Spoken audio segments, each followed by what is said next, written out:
ఎప్పుడు చూడు అదే హీరోలు అవే సినిమాలు, కొత్త వాళ్ళని రానివ్వరా అని దూకుడు మూవీలో మహేష్ ఏ ముహూర్తాన అన్నాడో గానీ హృదయ కాలేయం అంటూ సంపూర్ణేష్ బాబు మన ముందుకు వచ్చేశాడు.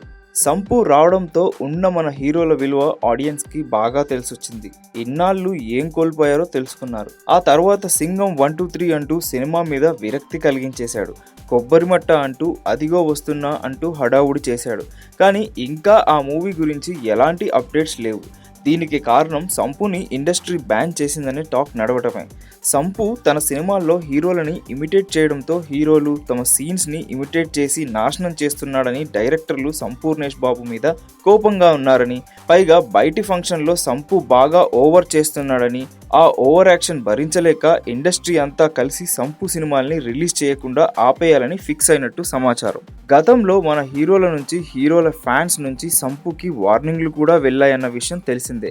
ఒక పరిపూర్ణ నటుడని తొక్కేయడం తగదని సంపూ ఫ్యాన్స్ అంటుంటే, అసలు సంపూది నటనే కాదు, సంపూకి నటన రాదు, అది కూడా యాక్టింగేనా అని కామెంట్స్ చేస్తున్నారు.